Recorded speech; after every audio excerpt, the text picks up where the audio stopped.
con dificultades.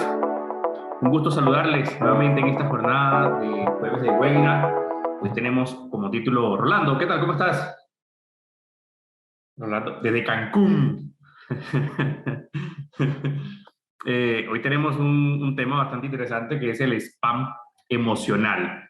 Ricardo lo había anunciado en el último webinar que tuvimos la semana pasada. Algunas personas me preguntaron allí por interno que por favor no querían dejar pasar, y los que han visto algunas grabaciones porque no han podido estar con nosotros en vivo por temas de traslado, trabajo, han visto las grabaciones y estaban muy al pendiente de este webinar. Así que bueno, bienvenidos a todos. Ricardo, buenas noches. Gusto en saludarte. Tenemos gente actualmente desde Chile, desde México, desde Colombia y Ecuador. Entonces, bueno, y se van a seguir sumando ahorita unas personas que están pendientes. Así que bienvenido. Y tú que estás en Venezuela. Y yo que estoy en Venezuela, buenas noches. Buenas noches. ¿Cómo va? Nuevamente caras conocidas, ¿cómo están? Bueno, bien. Hola, buenas noches. Buenas, hola Jorge. Bien interesante el tema de hoy, porque nos va a permitir obtener una descripción de lo que es el tema emocional, ¿no? La importancia de las emociones. Dices, bueno, pero ¿por qué ese término de spam emocional? Bueno, el spam, como ustedes saben, es un mecanismo que tiene todos los mecanismos electrónicos, en este caso de mensajerías electrónicas, para filtrar información. ¿Okay? Van filtrando información, pero al mismo tiempo es un mecanismo que genera respuestas. Es decir, que de una forma u otra va a llegar un mensaje que a lo mejor tú no estás esperando, o es un mensaje no deseado. Básicamente eso es. Bueno, así como pasan algunas emociones. Hay emociones que también nos llegan a nosotros y que a veces no quisiéramos que llegaran, ¿no? Y sobre todo a veces son muy inoportunas y no podemos gestionarlas ni controlarlas. Es así como que llegan, como son los eventos, sin programarlos. Entonces, bueno, ese spam emocional es importante nosotros empezar a revisar qué es lo que hay allí, qué tipo de emociones son las que se están filtrando en ese proceso que yo no quiero que estén, ¿no? Y para eso tenemos que empezar a hablar, bueno, de lo que son las emociones, porque básicamente todo el mundo habla tanto del campo emocional y de lo que son las emociones, que muy pocas veces nosotros nos empezamos a pensar realmente en lo que es la emoción. ¿Qué es una emoción? Incluso hay gente que etiqueta las emociones como buenas y malas. Pero bueno, las emociones simplemente son emociones. ¿Y qué son las emociones? Son estímulos. Y esos estímulos son nada menos y nada más que psicofisiológicos. Es decir, son estímulos psicofisiológicos. Si son estímulos psicofisiológicos, ¿qué implica? Bueno, primero, que están en la psiquis, que están en nuestro interno, en nuestro interior, y que si están en la psiquis es porque podemos, de una forma u otra, observarlos y pensar en ellos. Pero también entran en el campo de la sensación. Y es por eso que son fisiológicos, porque los podemos sentir. De manera que la emoción primero se siente en el cuerpo,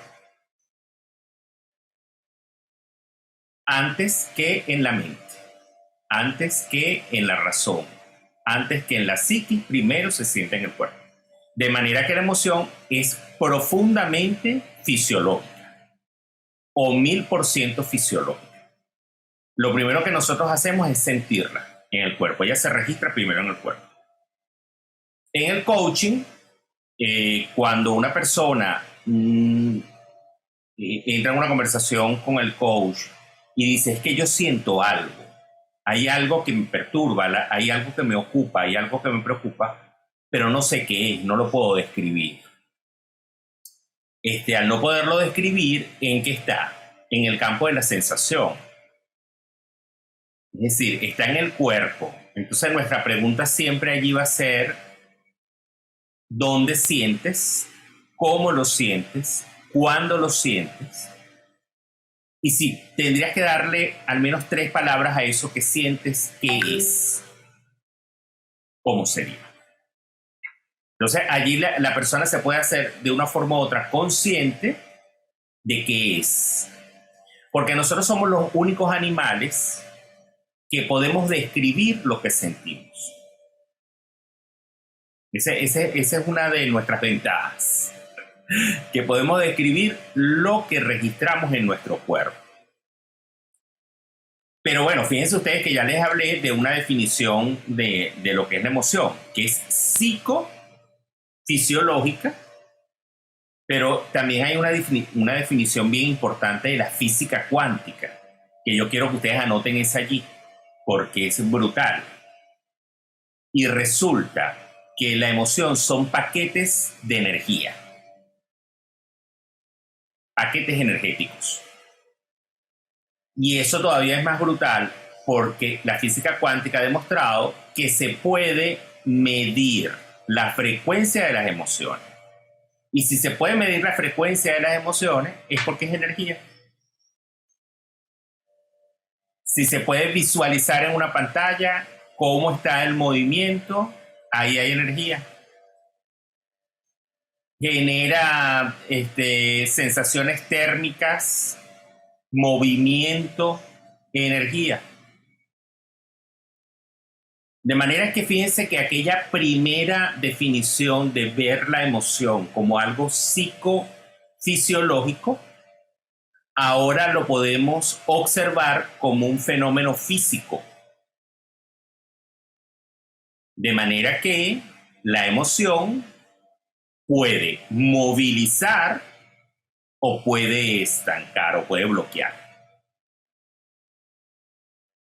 De esta forma podemos entender entonces que no hay emociones positivas y que no hay emociones negativas. Simplemente hay emociones. ¿Cómo nosotros podamos ver esas emociones? Bueno, y describirlas es lo que va a hacer la diferencia. Por eso es que es importante nosotros poder comprender que a veces hay gente que quiere hacer deportes extremos porque considera que allí está la fuerza de la vida, arriesgarse, tener toda esa adrenalina, poder potenciar toda esa energía que tienen allí, y para ellos eso es lo máximo. Pero otra persona diría, yo ni loco me monto ni hago absolutamente nada de lo que está haciendo esa gente. O sea, para mí lo máximo de la vida sería estar escuchando música clásica, por ejemplo. Cosa que el de que hace el transporte extremo, imposible. Y para él eso sería aburrirse. De manera que lo que puede ser una emoción positiva para uno, para otro tal vez puede ser una emoción negativa, o simplemente son emociones. Cuando nosotros pensamos en ella, es que, bueno, le damos la connotación. Jorge levantó la mano. Jorge. Sí, profe, buenas noches. Le hago una consulta con relación a lo que estaba conversando sobre las emociones. Yo, por lo que he leído por ahí, y ahí se me hace un poco de enredo, las emociones son, incluso hay estudios científicos que se han hecho acá en la Universidad de Chile con un famoso neurocientífico, en donde las emociones están sujetas a a nuestro pensar sobre ciertas cosas. Por ejemplo, un estudio que se hizo se puso a los Winca y Mapuche de un lado. Entonces los Winca veían fotos de Mapuche, inmediatamente escaneaban el cerebro y una reacción negativa, una emoción negativa, y viceversa con lo que hacían. Entonces ya está prediseñada según lo que nosotros pensamos sobre ciertas circunstancias. Y lo otro donde se me hace un poco de enredo, profe, es que yo entiendo que, por lo que he leído, entiendo que por ejemplo, cuando uno hace deporte extremo, es más que nada porque esa persona le genera dopamina y un éxtasis en la persona que genera deporte extremo, como otros, por ejemplo, le genera ese mismo éxtasis, pero escuchando música clásica.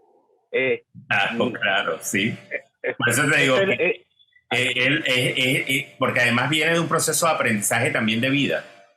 Y eso es muy importante, Jorge, porque ¿qué es lo que pasa? Las emociones afloran a partir de estímulos externos. ¿Ok? Eso es muy importante que lo entendamos. Es decir, nosotros convivimos desde que nosotros nacemos, como dijo Freud.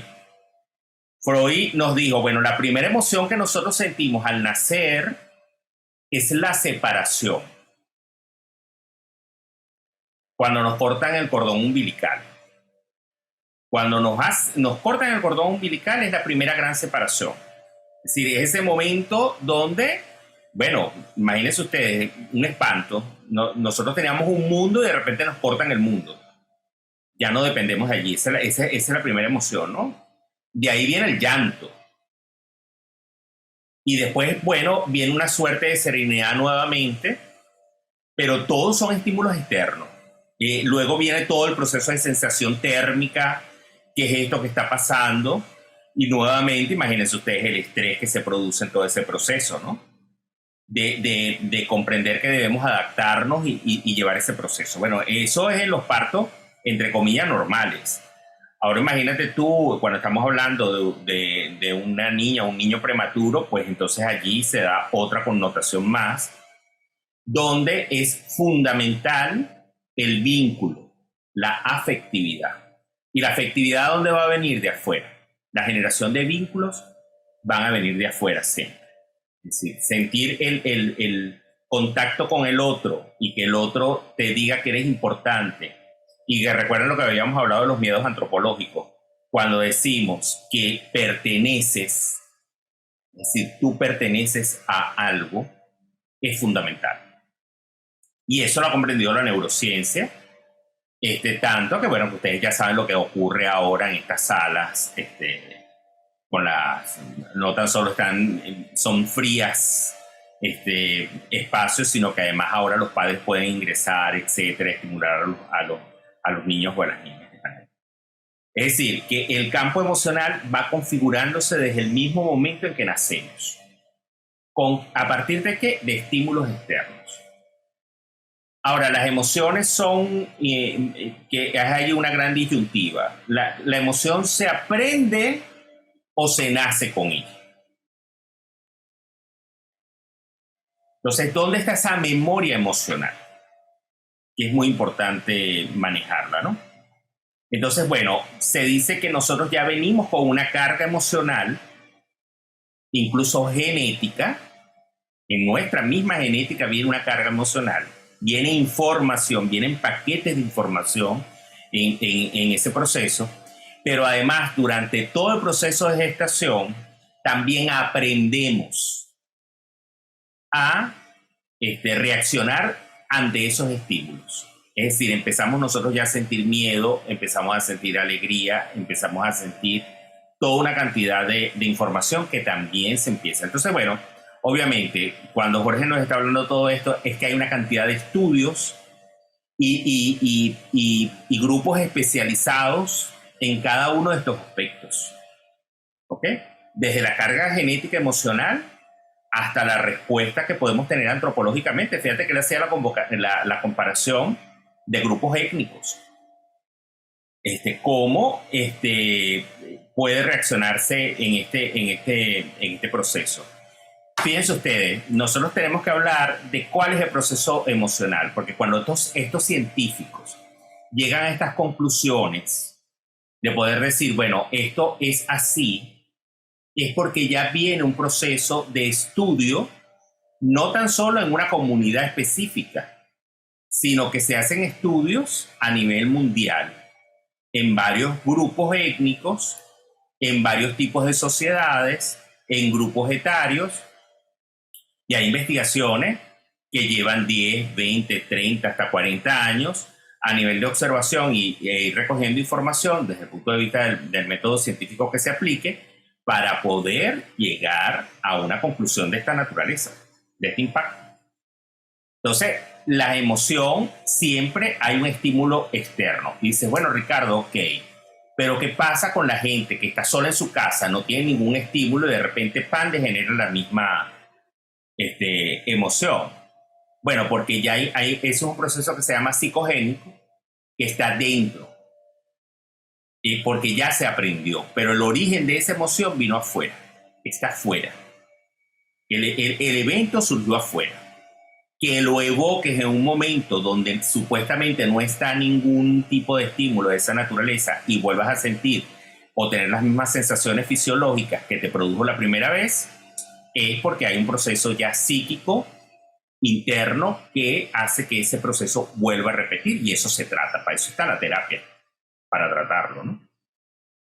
Ahora, fíjense ustedes que aquí es muy importante, antes que surgiera todo este proceso de la inteligencia emocional, que fue lo que empezó a colocar hacia los 80 y los 90, en el siglo pasado, muy de moda el tema del coeficiente emocional, el IQ emocional, y empezar a hablar de la inteligencia emocional, y las emociones se pusieron de moda, hubo un estudio previo. Ese estudio previo dio lo que fue todo el proceso de cómo se produce la emoción.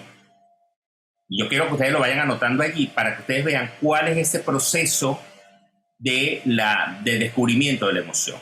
Primero, el estímulo viene de afuera.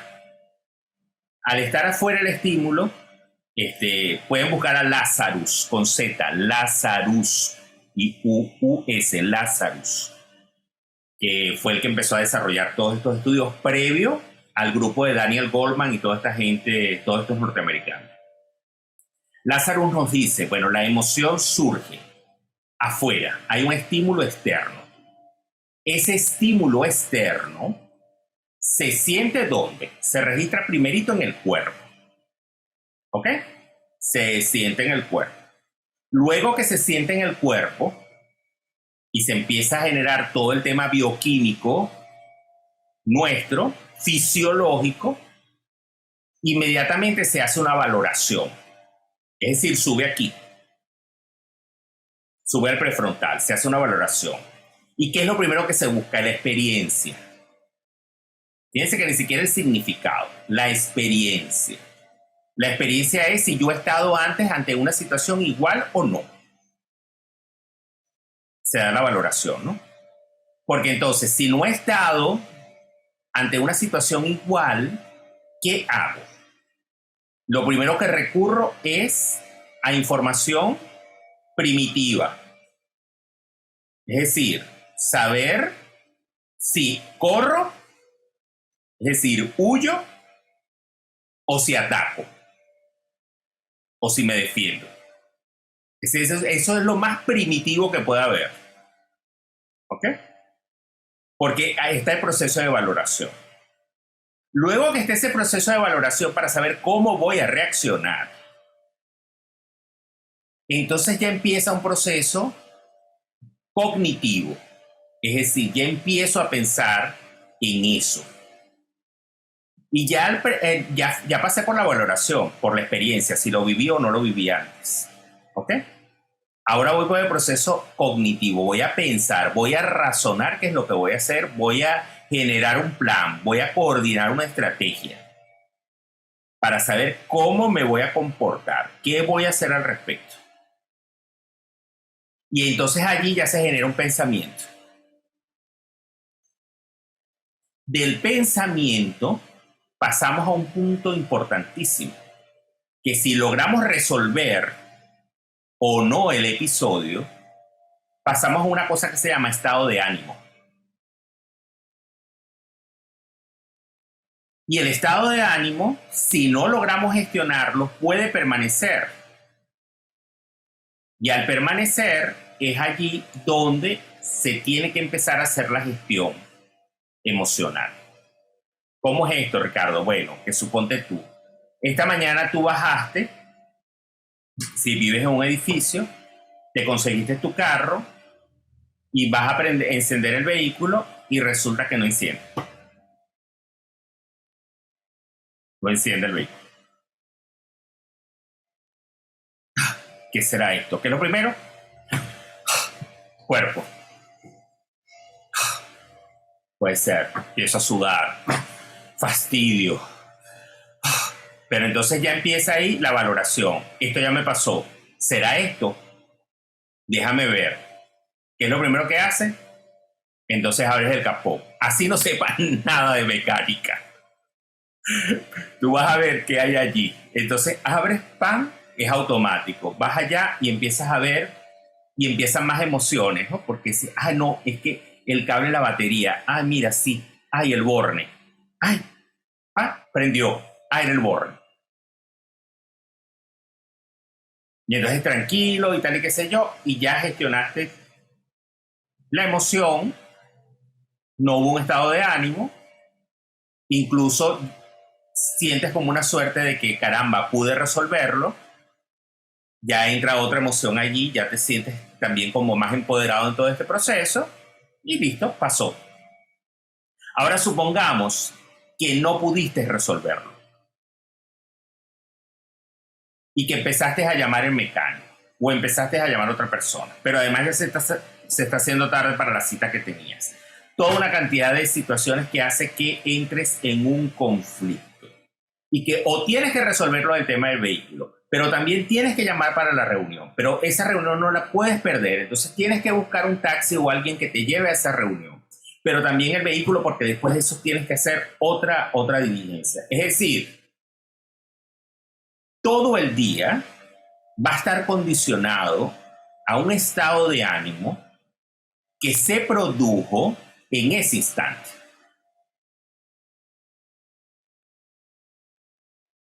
Ahora, ¿qué es lo que tenemos que aprender desde la gestión emocional? Es saber qué está bajo mi control, que yo pueda resolver, y qué no puedo resolver, qué no está bajo mi control. Y para eso hay que entrenarse muchísimo, pero muchísimo. Entonces, lo más importante en todo este proceso, para que el estado de ánimo, ¿qué es lo que pasa con un estado de ánimo? Que si el estado de ánimo no se gestiona o no se resuelve en el momento que se tenga que resolver, se puede convertir en algo crónico. Y si no se va a tratamiento, puede incluso convertirse en algo irreversible. Porque empieza a generarse toda una cantidad de condicionantes. Recuerda que es fisiológico, se va a registrar en el cuerpo. Y lo que no podemos describir, que sentimos, pero no sabemos qué es, nos va a pasar factura en el organismo. ¿Ok? Ahora, ¿el coaching para qué nos sirve en este proceso? Bueno, uno, para poder identificar que hay una emoción. Y poder preguntar sobre esa emoción. ¿Y en qué te está limitando esa emoción? Es decir, nosotros lo que invitamos a nuestro cliente es a razonar, es a pensar sobre esa emoción y poder describirla. Y a partir de allí, ¿qué dejó de hacer? O cómo esa emoción obstaculizó algo que tenía que alcanzar. Entonces el gran escenario es, si no estás sintiendo lo que sientes hoy respecto a esa emoción, ¿qué te gustaría sentir? Pero además, ¿qué te gustaría hacer con eso? Tengo una gran amiga psicóloga que además está en México, Elba Mendoza. Y Elba, un día estamos hablando y me dice, yo le digo, Elba, necesito una consulta contigo, necesito hacer terapia. Entonces Elba me dice, bueno, vamos pues a hacer terapia. Entonces me dice, ¿qué pasa? ¿Qué ocurre? Estoy muy molesto. Yo siento que estoy muy molesto, pero no sé por qué estoy tan molesto. Hay algo que me tiene molesto, pero no sé qué es. ¿Y qué está pasando con esa molestia? Bueno, que me tiene paralizado. Yo siento que estoy paralizado, siento que no estoy alcanzando lo que tengo que alcanzar. Ajá. Y entonces, bueno, ¿qué vas a hacer con esa molestia que tienes?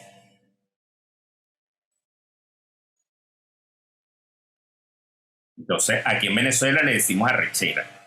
No sé cómo le dicen en otros países, pero es una cosa así como que estoy muy molesto, una arrechera enorme. Entonces, ¿cómo vas a resolver eso? ¿Vas a utilizar eso para hundirte o vas a utilizar eso para impulsarte?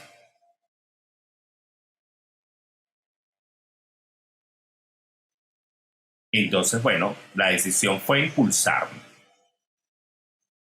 comprender qué era lo que estaba ocurriendo, para qué estaba ocurriendo eso y poder impulsar.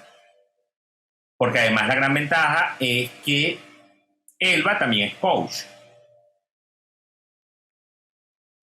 Entonces, una de las cosas que hacemos los coaches es invitar a la acción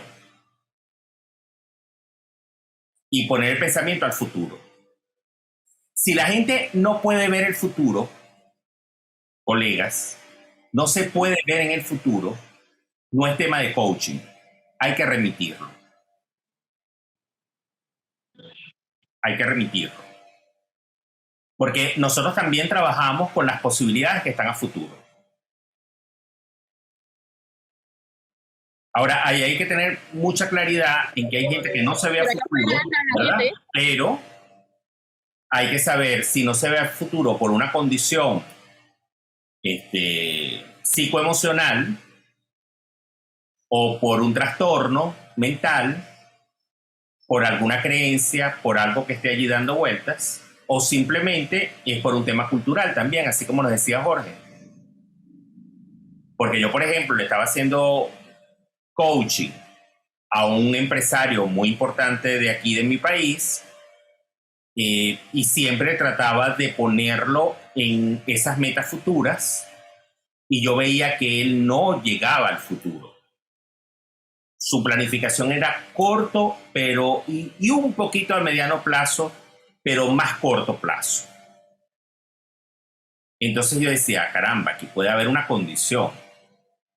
Y volvíamos a hacer otra sesión de coaching y volví a ver lo mismo hasta que lo quise validar con él. Le dije, mira, aquí hay algo que me está ocupando. Estoy observando que tú no planificas al futuro. ¿Qué es lo que pasa? ¿Por qué no te ves en el futuro? ¿Hay algún tipo de miedo? ¿Hay alguna situación que no quieras estar allí? ¿Qué ocurre, no? Me dice, no, lo que pasa es que yo soy judío, Ricardo. Y los judíos no estamos planificando a futuro. Los judíos pensamos y hacemos y actuamos.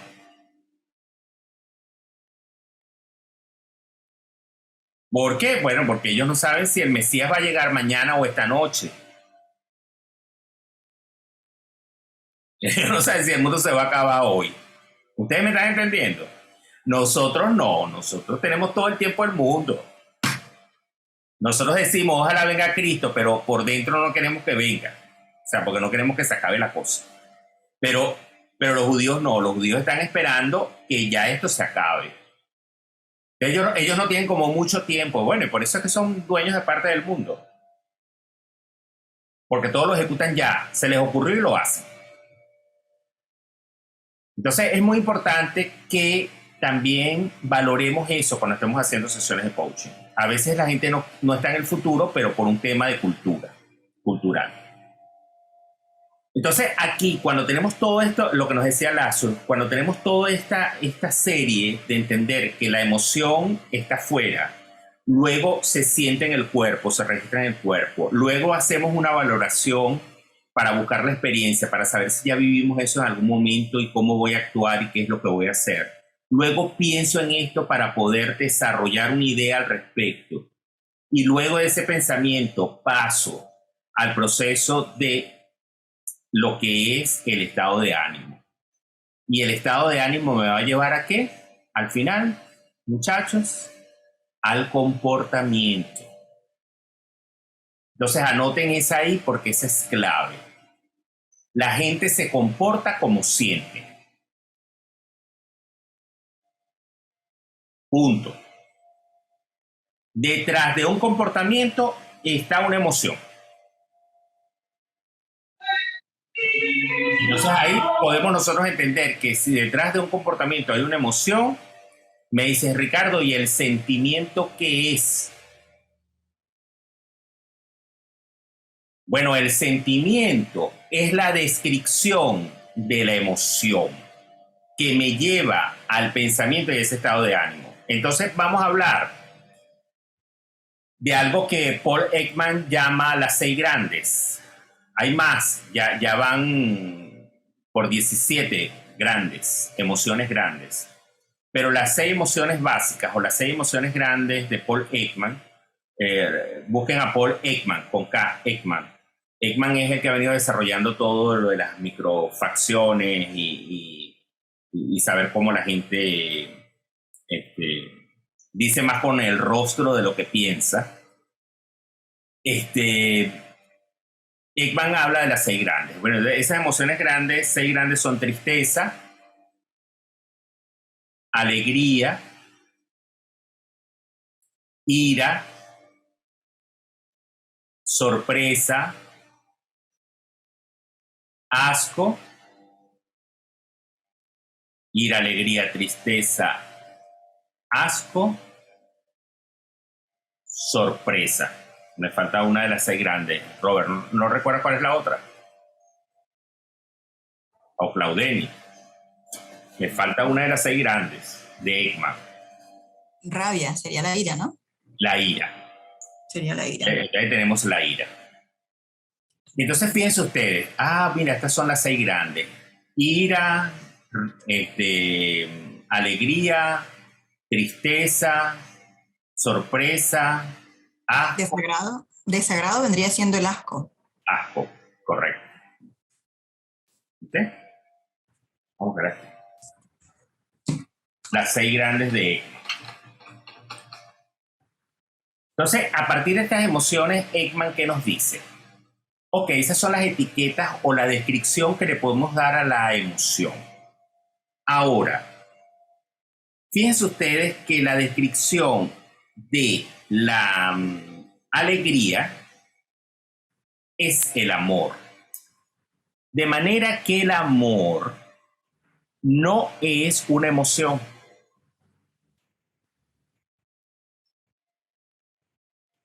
El amor es un sentimiento. ¿Ven eso tan poderoso? Porque el amor lo podemos describir. Ahora, la alegría es la emoción base, la emoción básica. Y el amor es el sentimiento. Así como la ira es una emoción básica, el odio es un sentimiento.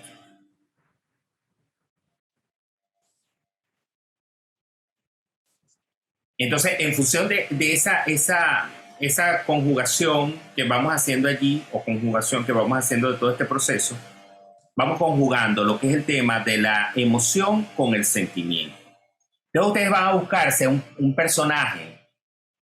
Yo les recomiendo que lean un libro de él que se llama El error de Descartes. Pero vean videos también de él. Disculpa, Ricardo. Creo que es miedo. El miedo, correcto. Esa es la que nos faltaba. El miedo. Entonces, el miedo nos vamos aquí al pánico. ¿Ok? Al terror.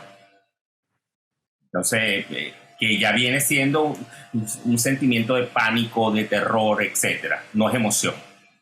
Porque siento que me va a pasar algo malo. Entonces, van a buscar a Antonio Damasio. Antonio Damasio, y cuando vean lo del error de Descartes, voy a ver, Jorge, ahí, tú que eres acucioso en la parte científica. Bueno, ¿qué fue lo que dijo Descartes?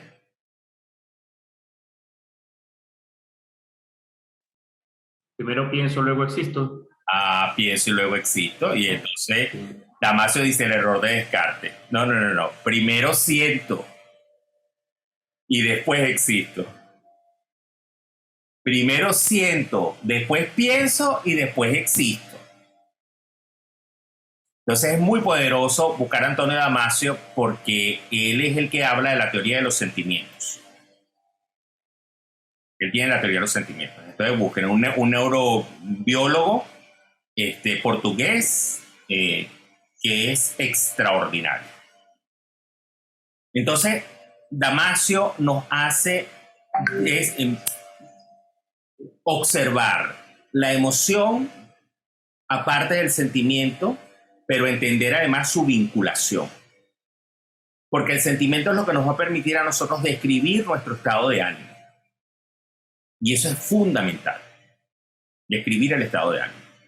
Entonces, vamos a centrarnos, las emociones van a ser inevitables, porque ya vimos que son psicofisiológicas, ya vimos que son paquetes de energía, y que allí es donde va a estar una situación bien compleja, porque nosotros no podemos controlar el externo, al menos que tengamos un locus de control externo donde estemos dándole todo el poder a lo que está afuera. Imagínense ustedes que nosotros tengamos un locus de control externo, que le estemos dando poder a todo lo que lo que nos circunda, todo lo que está fuera de nosotros, que es terrible, pues, porque eso ya entra dentro de las...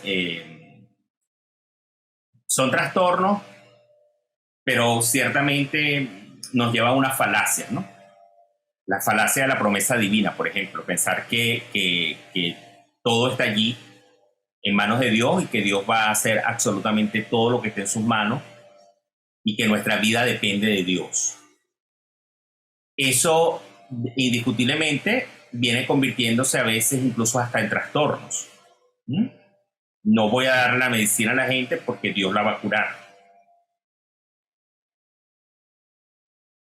Entonces tenemos que tener, no se trata de un tema de fe, se trata de un tema de entender que hay circunstancias que nos ponen en riesgo. Y eso lo tenemos que ver y lo tenemos que revisar y lo que tenemos que observar muy bien. De hecho, los que estudian las certificaciones con nosotros ven una unidad de psicología para no psicólogos, para que puedan ver toda esa serie de situaciones que de repente se le pueden presentar en una sesión de coaching y saben que la gente pues no tiene por qué estar en una sesión de coaching, sino en una terapia. Y hay que remitirla. Entonces aquí es importante entender que no tan solo veamos en nuestro spam emocional, en esa bandeja que tenemos ahí oculta, la información que nos está llegando respecto a las emociones, porque sabemos que ellas van a estar allí, que no son ni buenas ni malas, simplemente son emociones, que la experiencia es la que nos va a dar a nosotros la carga y la interpretación o el significado que le vamos a dar a esa emoción, pero que lo que más tenemos que gestionar nosotros es el sentimiento, es decir, es el pensamiento que estamos generando en función de esa emoción. Por ejemplo, vamos a describir el tema del amor. El amor viene de la alegría. Por eso es que cuando la gente está enamorada, está feliz. Tiene una alegría que no la puede controlar. Entonces es muy importante entender que cuando ya la gente no está feliz, ya eso no es amor. Es otra cosa. Entonces allí es clave encontrarle significado y el sentimiento, por ejemplo, porque el amor también se va transformando y va cambiando de espacios y de lugar, ¿no? Entonces no tan solo es el amor sexual, el amor también es un amor fraterno. Entonces a veces esas relaciones llegan a ser amor fraterno en el tiempo. Se configura una fraternidad allí. Entonces voy aquí a describir qué siento a través del sentimiento. ¿Qué es lo que estoy sintiendo?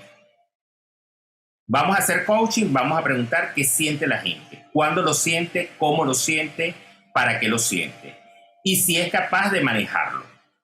Si no es capaz de manejarlo, entonces quiere decir que está en un espacio disfuncional. Y eso es importante anotarlo allí. ¿La gente funciona o no funciona?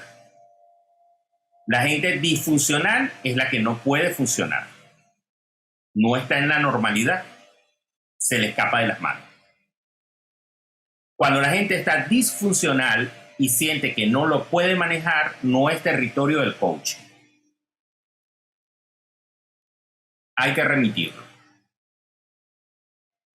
Ahora, si la gente es capaz de valorar eso que está, poderlo describir y decir, ok, estoy sintiendo esto, pero esto no me va a detener. Yo voy a generar las estrategias para que esto me impulse o para poder resolver esto. O vamos a hacer una cosa, no voy a centrarme en eso en este momento porque tal vez eso no es lo importante. Observe otra cosa. Más importante es por lo que voy. Ah, bueno, entonces tú ves ahí que está una gente clara, está una gente habilitada y está una gente que funciona para poder resolver lo que tenga que resolver y tomar decisiones. Y allí es muy importante que eso lo manejen. En coaching, la gente tiene que tomar decisiones. Yo no sé si yo se los había comunicado ya antes en uno de los encuentros que hemos tenido, pero hay un punto clave que es que el coaching no se le hace a niños o adolescentes. Cuando ustedes vean programas de coaching para niños o adolescentes, observen qué es lo que está pasando allí. ¿Para qué es ese programa? Porque en el coaching, una de las cosas que buscamos es compromiso. Un cambio de mirada en los procesos y 2, toma de decisiones y acción. Es decir, la persona no tiene la suficiente autonomía para poder hacer esos cambios que requiere, pues indiscutiblemente no puede tomar la decisión, no se puede comprometer y no puede hacer el cambio. De manera que es colocarle a una persona que no está preparada suficientemente para tomar esas decisiones algo muy delicado en las manos. Entonces, una cosa es el terreno de la psicología infantil, la psicología que se trabaja con adolescentes, el tema de la motivación que pueden trabajar disciplinas deportivas, orientación pedagógica. Eso es otra cosa. Pero el coaching como coaching para niños o para adolescentes hay que meterle lupa. Probablemente para adolescentes de 16, 17 años que de repente van a tomar una carrera, etcétera, ese es otro nivel que podríamos tener allí. O para hacer un proyecto específico y hay que hacer un team coaching, esa es otra cosa. Porque aquí quiero que anoten el tema que seguramente ustedes lo vieron en bachillerato, que son los estados del yo, ¿lo recuerdan? De Eri Berni, del análisis transaccional. Los que vieron psicología aquí en bachillerato, etcétera, de repente pueden recordar el AT, análisis transaccional. Eso lo vimos en bachillerato. Yo no sé qué. Me metieron todas esas cosas en bachillerato. Y entonces en el AT estaban los 3 estados. El estado del yo padre,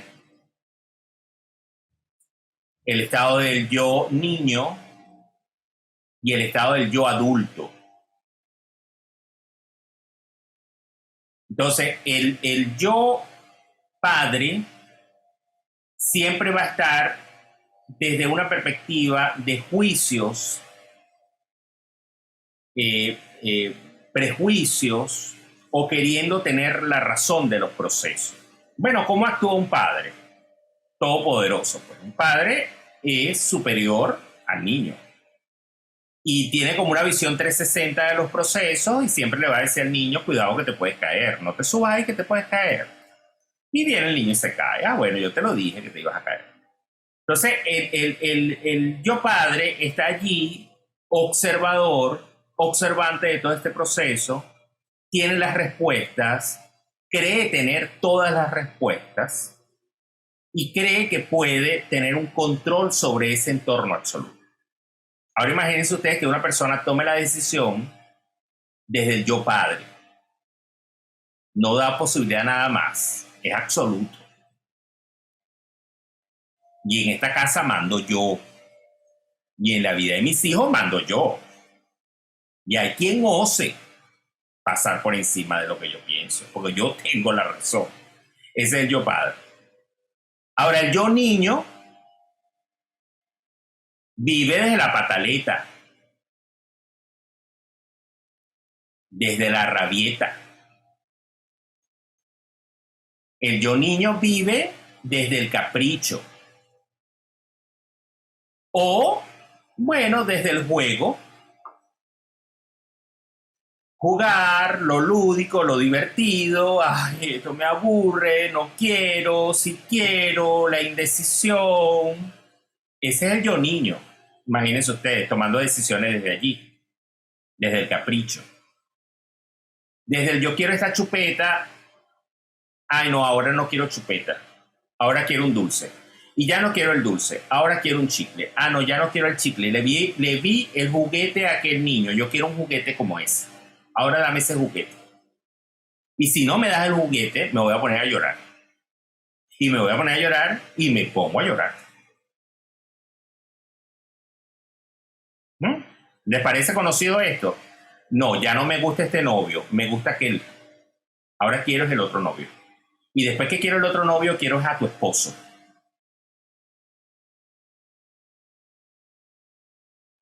Moja con esto. Y entonces nos viene el yo adulto. El yo adulto es inevitable, porque no hay escapatoria. Sabe que tiene que tomar decisiones y se tiene que hacer cargo. Entonces nosotros tenemos que hacer coaching, colegas, con gente que esté habilitada,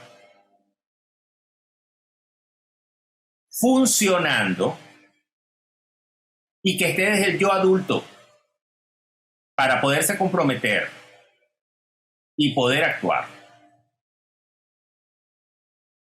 Ahora, ¿cómo yo le voy a poner esta carga a un niño o un adolescente?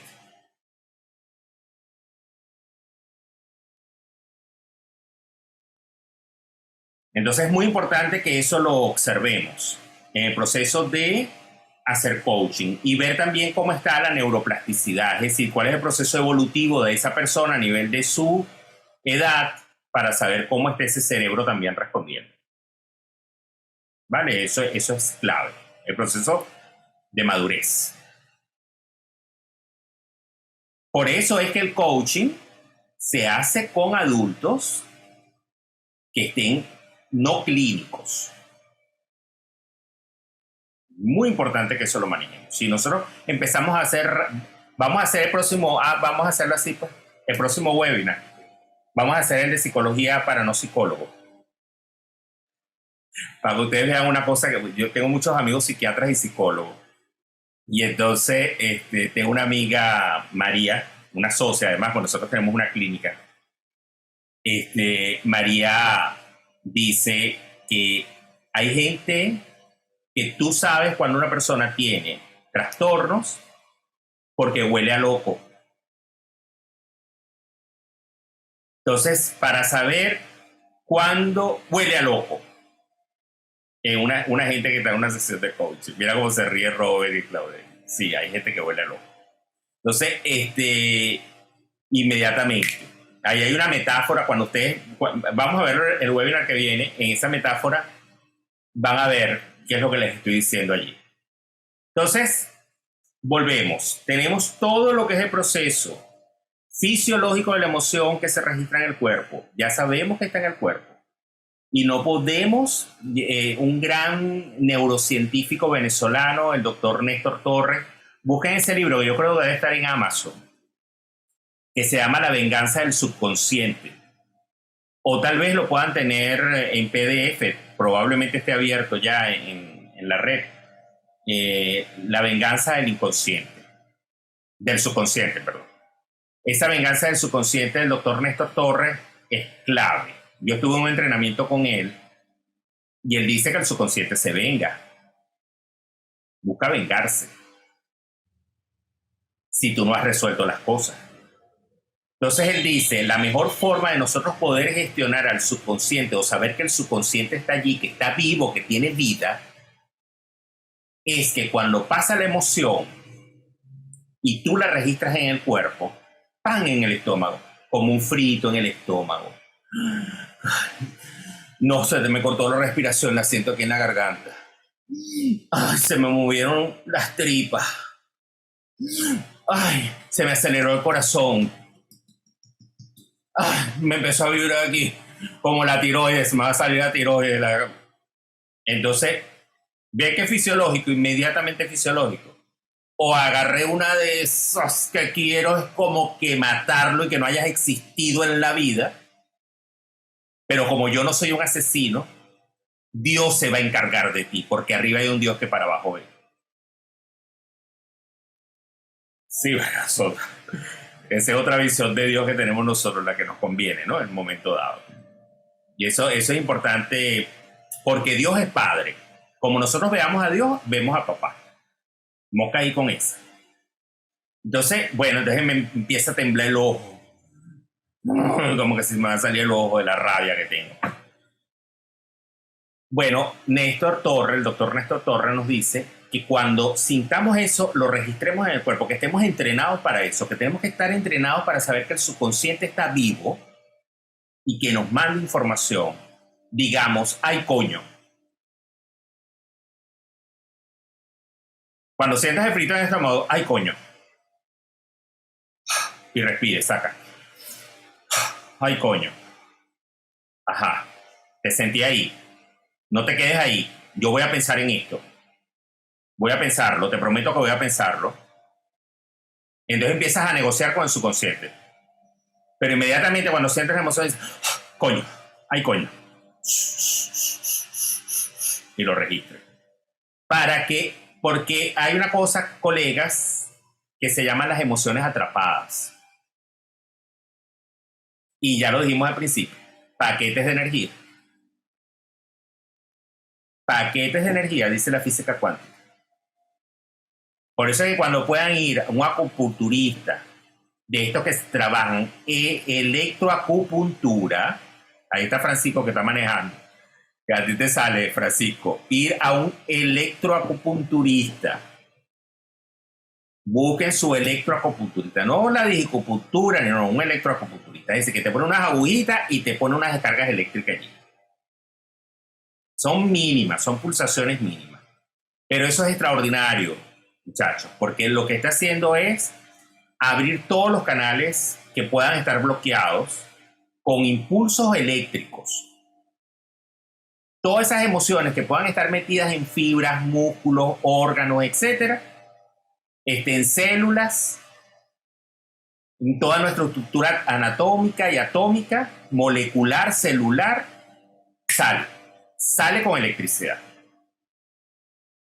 Sale completamente con electricidad. Entonces, busquen la electroacupuntura cada 3 meses, cada 6 meses, depende de cómo tengan ustedes la carga emocional, para que saquen todo eso que está allí. ¿Vale? ¿Por qué? Porque las emociones son cargas eléctricas. Son paquetes eléctricos que están allí. Yo tengo una amiga, Mercedes, que es terapeuta, ella tiene una pistolita eléctrica y yo cada vez que tengo así le digo, me pongo la pistolita eléctrica, porque yo no lo haría porque eso sería un acto suicida, pero ella sí lo puede hacer. Un electroshock. Exacto, tipo electroshock. Le da ahí. Entonces, fíjense ustedes, recordemos, es fisiológica la emoción, no puedo gestionar el evento externo. Claro, si soy inteligente y tengo coeficiente emocional, me voy a poner siempre a salvo. No voy a estar en espacios donde indiscutiblemente voy a tener ese estímulo permanente. Porque ahí me puedo convertir en una suerte de aplaneamiento emocional. Y si me aplano emocionalmente, me convierto en un psicópata. No siento. Entonces me da lo mismo matar una cucaracha que matar una gente. Sí, pues no siento. No me importa. Entonces, es importante decir, bueno, si tengo inteligencia emocional, me voy a apartar de ese ambiente tóxico y ya hasta aquí. No voy a estar más allí. Luego empieza el proceso de mi experiencia. ¿Dónde sé que quiero estar y dónde sé que no quiero estar? Y ahí empieza el spam. Ahí va a haber un spam donde digo, bueno, no puedo eliminar completamente el miedo porque el miedo también me ayuda a sobrevivir.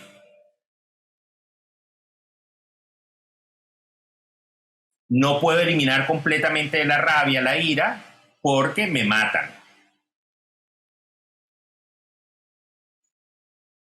De vez en cuando hay que arrecharse, aquí como decimos aquí en Venezuela. Es decir, de vez en cuando hay que ser malo en la película. ¿Mm? Tengo que saber qué es el amor, y el amor me tiene que producir alegría. Si no me produce alegría, esta vaina ya no es amor. Esto es otra cosa. Pero amor no es. ¿Ok? Entonces ya empezar a evaluar y a pensar en función de eso. Lo otro es cómo me estoy comportando. Obsérvate. Y cómo me estoy comportando, me siento. Entonces voy a resolver lo que siento para empezar a comportarme como quiero comportarme. Porque los demás no tienen por qué aguantarse mi estado de ánimo. No es justo. No es justo que los demás se tengan que aguantar mi ira descontrolada. Porque, bueno, ¿quién te mandó a estudiar esa vaina que tú no querías estudiar, pero tú decidiste estudiar eso? Y no tomaste la decisión a tiempo para decir que no era eso. Entonces, tus hijos no lo tienen por qué calar, ni tus amigos se lo tienen por qué calar, ni tu familia se lo tiene que calar. Porque además tampoco te mandaron a enamorarte de que te enamoraste. Entonces, esas son las cosas básicas que nos llegan a nosotros a las sesiones de coaching, donde la gente le quiere echar la culpa a alguien del por qué se siente así. Entonces, lo más importante es poder entrar en ese universo, que lo podemos hacer desde el comportamiento que estás haciendo hoy para poder llegar a la emoción, o simplemente ver cómo esa persona es capaz de gestionar sus emociones y dónde lo está llevando. Yo creo que por allí son los procesos que nos van llevando a nosotros en las sesiones de coaching. Ahora, ya ustedes lo saben, vamos a verlo en el próximo webinar. Cuando la gente huele a loco, no podemos hacer sesiones de coaching con ellos. No podemos, porque incluso nos ponemos ahí vamos a hacer un test rápido. Yo te voy a enviar el test de repente, Robert, para que tú se lo hagas llegar a ellos, para que ellos lo tengan, para cuando vayan a sesiones de coaching, ya aquí los que son coaches puedan tener una detección rápida, ¿no? Una de las cosas, por ejemplo, que ya les voy a empezar a tirar así, es si la gente está en tiempo y espacio. Eso es clave. Que esté aquí, en la sesión de coaching. La gente que no está en la sesión de coaching, sino que está en otro nivel, mosca. ¿Ok? Y hoy día ocurre mucho. La gente está como muy descentrada y la gente está en otro espacio, sideral. Están súper holísticos, están en otro proceso. Dispersos, muy dispersos. Sí, bueno, ya ni es dispersión, ya están en otro nivel etérico. Yo que se los digo. O sea, la gente está mal. Está muy mal, colegas. Bueno, genial. Me encantó compartir con ustedes esta información.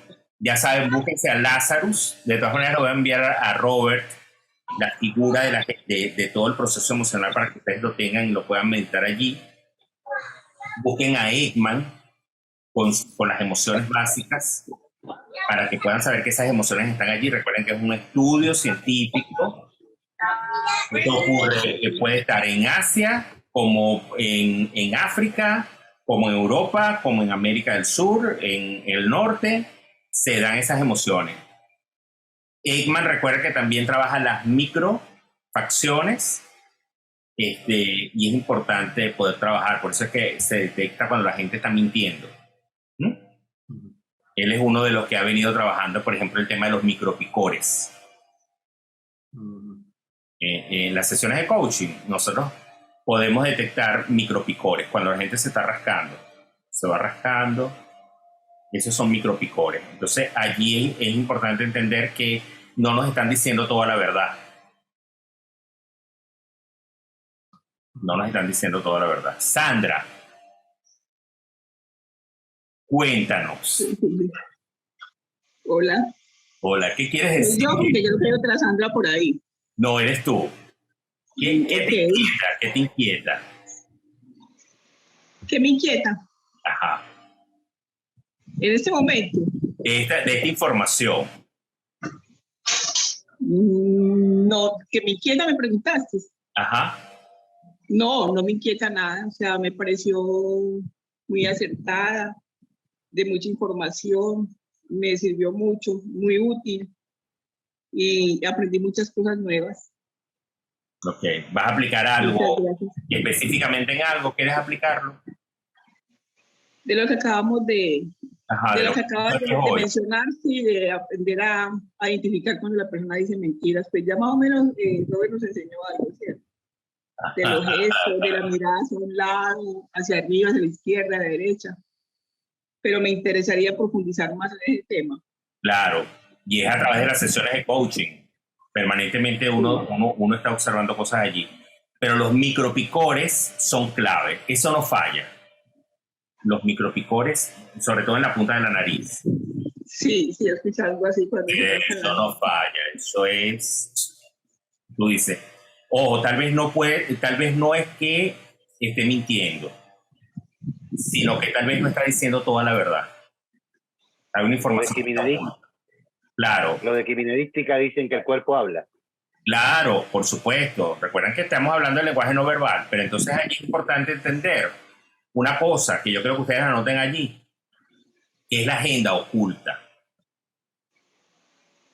El cliente nos va a llegar a nosotros con una información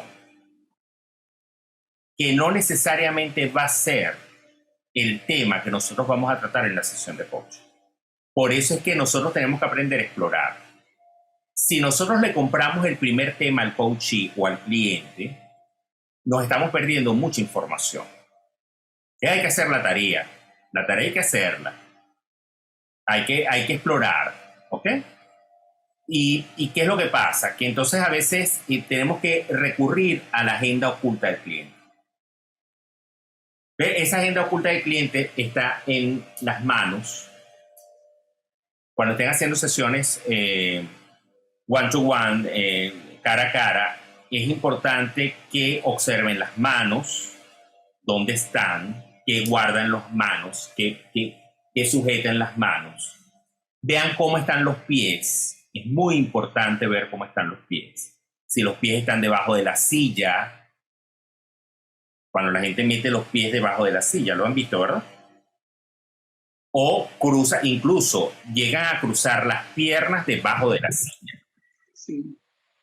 O colocan los pies así de lado, así como dobladitos. También. Dobladitos, etc. Entonces, tú estás observando cuerpo allí. Allí hay una información. Ahí hay una información que hay que destacar. También hay recuerden que nosotros nos manejamos con canales, ¿verdad? De comunicación. Entonces podemos ser agua, podemos ser fuego, podemos ser tierra. Y allí en la silla se ve todo eso. Cuando la gente está sentada, nosotros podemos observar todos los tipos. Cuando la gente está en agua, cuando la gente está en aire, pero finalmente, quiero que sepan, porque no todos somos un solo canal de comunicación, todos tenemos todos los canales de comunicación, y eso es importante que lo manejemos. Pero va a haber un canal que siempre va a determinar. Pero cuando se llega a la azotea, cuando se llega a la terraza, todos nos colocamos en una posición tierra en la silla. ¿Y cuál es la posición tierra en la silla? Tener los dos pies asentados en el suelo. Incluso la gente que es bajita y la silla es muy alta, se llega hacia la parte del frente de la silla y busca la tierra, ponerse firme en la tierra. Mire, cuando la gente está firme en la tierra, nos está diciendo la verdad. Ahí no hay más nada. Es eso. Y usted como coach, cuando ya ve que la gente tomó tierra, usted dice, nada, aquí está listo. Ya él va a tomar decisiones o él ya va a decir lo que tiene que decir. Y eso es, a mí me ha resultado, y les estoy hablando, 99,99% de los casos de mis sesiones de coaching es así. La gente cuando está en tierra te dijo todo lo que tenía que decir y está dispuesta.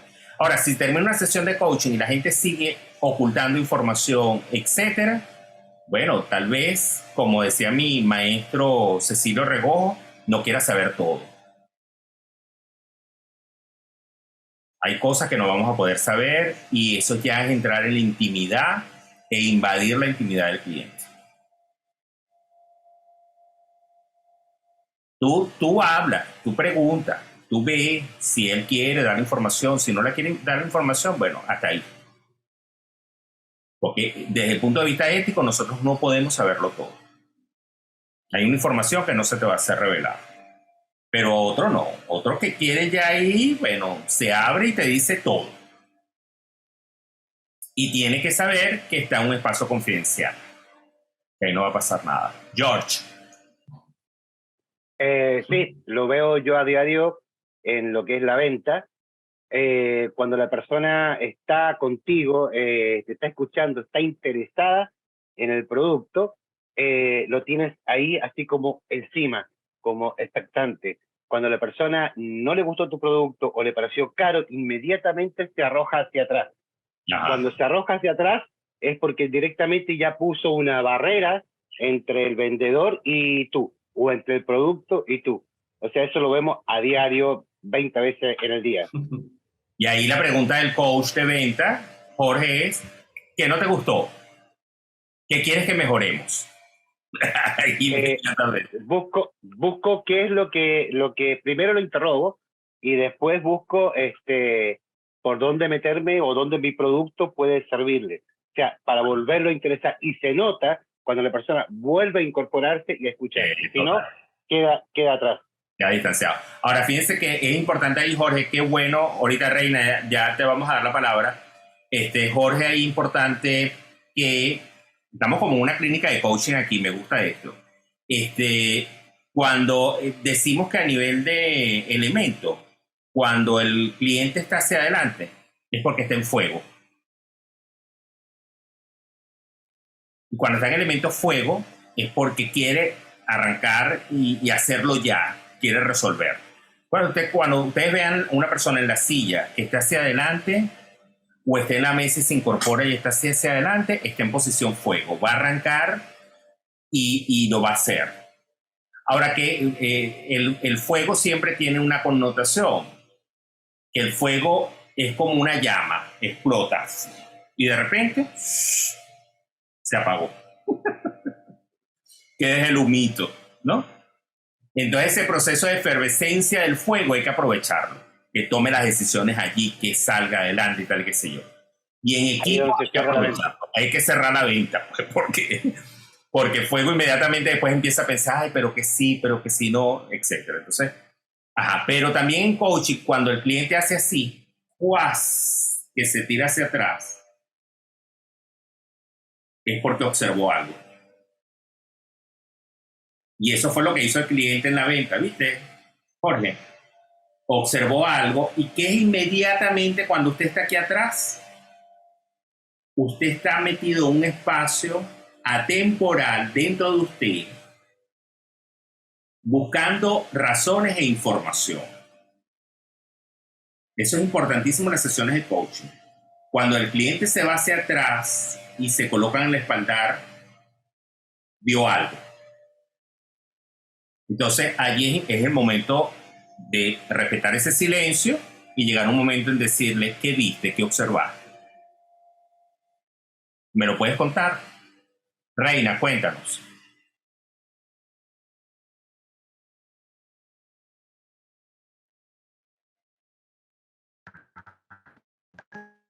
Hola, buenas noches.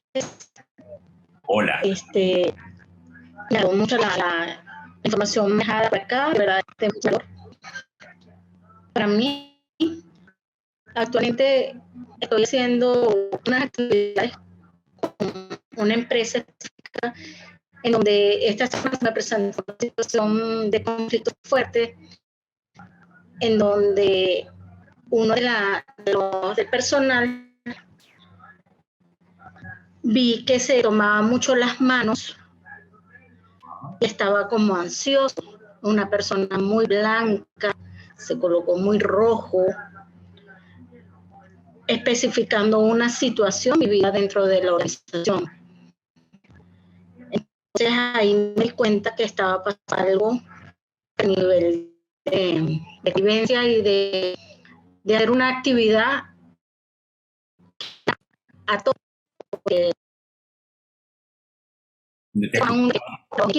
El chisme está buenísimo. Entonces, pero te escucho muy mal.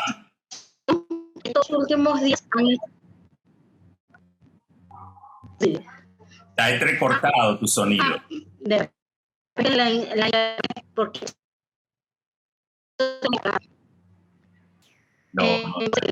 no te escuchaba. Bueno, pasó eso.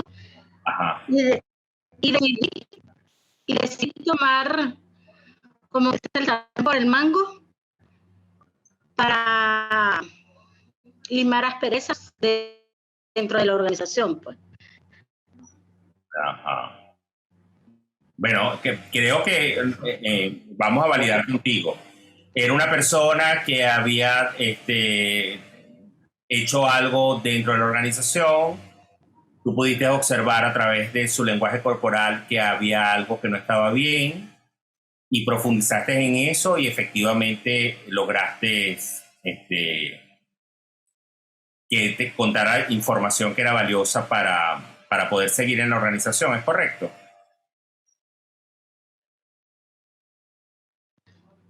Sí, correcto. Bueno, ahí con interferencia, tú sabes, eso es haber escuchado tantas historias. Veo que además tiene otro don de entender entre palabras. Sí, porque imagínate tú a veces, pero recuerden que siempre es importante validar con el otro para saber si no fue un cuento que yo mismo me armé de la historia que me está contando el otro, porque Hellinger, que ustedes a mí siempre esto es un tema importante, ¿no? Lo que es el enfoque científico e ir a la fuente. Ustedes saben que Hellinger es el que abre las constelaciones familiares. Bueno, pero realmente Hellinger es un científico, un antropólogo, que estuvo en el pueblo Zulú en África haciendo estudios de antropología y desde allí pudo obtener toda la información de una investigación que él denominó los órdenes del amor, entendiendo que hay sistemas y subsistemas que están entrelazados y que más allá y que son intergeneracionales en su investigación científica. Lo que pasa es que, bueno, después la gente le da una connotación esotérica a las cosas y a veces se dañan, ¿no? Pero estoy hablando del Hellinger científico. Entonces, Hellinger siempre nos dice que tenemos que validar con el cliente las cosas permanentemente para saber si no es mi historia la que yo estoy colocando en la historia del cliente. Y eso nos lo dice Echeverría, el padre de la ontología del lenguaje. Echeverría nos dice que, bueno, que vemos el mundo como somos. Punto. Así es sencillo. Entonces, a veces yo puedo estar viendo esa historia y me hago un cuento yo a partir de mi historia. Entonces, Hellinger nos dice que, bueno, que a veces no quiere, como terapeutas, en este caso, bueno, yo soy terapeuta, que a veces los terapeutas quieren resolver sus historias a partir de los casos de los clientes. Y eso le pasa al coach también. Entonces, la gente tiene que tomar sus decisiones y la historia, aunque se parezca, no es la misma. Es diferente. Claudel. Ya, ¿me escuchas bien? Sí, perfecto. Ya, perfecto. Lo mío es cortico. Me llamó mucho la atención lo que es micropicores. Es decir, ¿cómo llamaríamos esta sensación en nuestro cuerpo o en el cuerpo del coaching en este caso? ¿Cómo se denominaría esa acción? Otra cosa. En esta micropicores, además de detectar que podría estar ocultando información o mintiendo, puede ser que el coaching esté incómodo, esté desesperado porque algo le incomoda, le puede estar picando algo, puede reaccionar de esa manera. ¿cómo podríamos nosotros reaccionar a eso de que, ok, no me está mintiendo, me está diciendo la verdad, pero está incómodo, se quiere levantar, algo así como que no estás aquí, quieres estar en otro sitio? Eso podría ser, porque a mí como persona me suele pasar la micropicores, por eso me llama mucho la atención cuando quiero salir. O sea, cuando algo ya no está en mí, ya me quiero ir, me empieza a picar aquí y aquí. Se me pone rojo esta parte y no estoy conversando, simplemente ya no quiero estar. Mi cuerpo me habla. Gracias. Es como un mecanismo de defensa. Eso está muy bien. Ahora, claro, recuerden que vamos a entrar, bueno, ustedes la mayoría son coaches y los que no van a estudiar coaching. Entonces, estamos hablando de algo que nos regalaron los ontológicos, los chilenos, que son los dominios de la escucha activa. Y en los dominios de la escucha activa está el cuerpo, el lenguaje y la emoción. Cuerpo, lenguaje y emoción. Entonces, eso es muy importante. Esa es la escucha activa realmente, no que tú tienes un oído privilegiado y que escuche de más, tipo hombre biónico, mujer biónica. No, no. Estamos hablando de que tú estás observando el cuerpo, estás escuchando el lenguaje y estás percibiendo la emoción. ¿Vale? Entonces, allí tenemos un cuadro de la persona.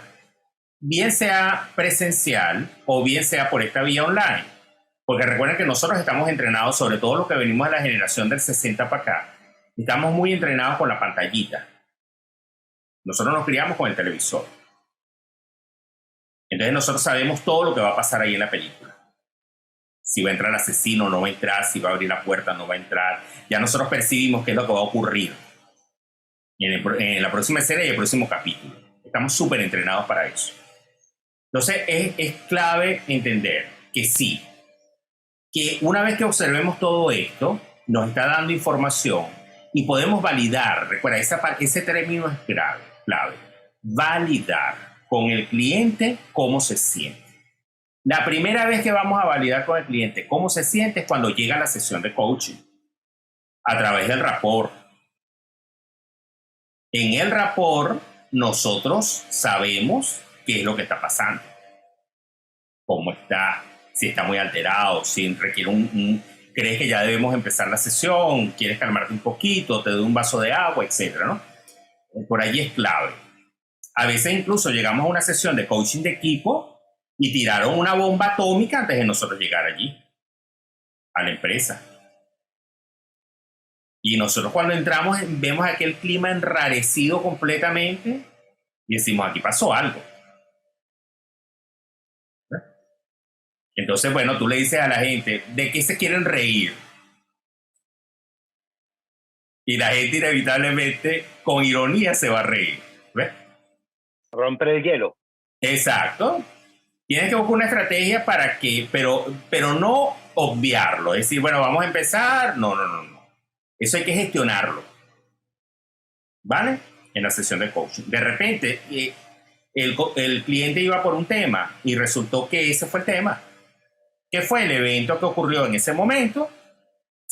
Lo tiene a nivel de sensación en el cuerpo fisiológicamente, no lo ha logrado procesar todavía como un sentimiento, y entonces, bueno, nosotros vamos a buscar ese sentimiento. ¿Qué piensa de esa emoción que tiene? ¿Qué piensa de esa sensación? Y llevarlo al sentimiento.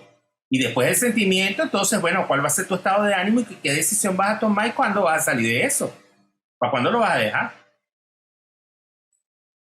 ¿Ves? Entonces, si tú empiezas a ver una manifestación, sobre todo en el rostro, cuello, esos son claves. El rostro, el cuello. Lo que pasa es que, mira, hay una rama de la psicología que es de la psicología femenina. La psicología femenina es brutal para estudiarla. Porque no es las mismas reacciones que puede tener un hombre en una sesión de coaching que una mujer. La forma en que se toca el cabello, cuándo se lo toca, cómo se lo toca, para qué se lo toca, para qué no se lo toca. O sea, es una cosa brutal eso. Entonces, moja con toda esa información que está allí, Claudeni, no te la pierdas. Valídalo. Quiero saber, Claudeni, qué es lo que ocurre. A mí no me ocurre nada. ¿Estás bien? Sí. Del 1 al 10, ¿cuánto estás bien? Ay, pero ¿qué llamas tú bien, Ricardo? Bueno, no sé. Dime tú qué es para ti estar bien. ¿Tú crees que estás bien en este momento? Del 1 al 10. ¿Que me notas algo? Tal vez. Siento que hay algo por allí. ¿Crees que sea importante hablarlo?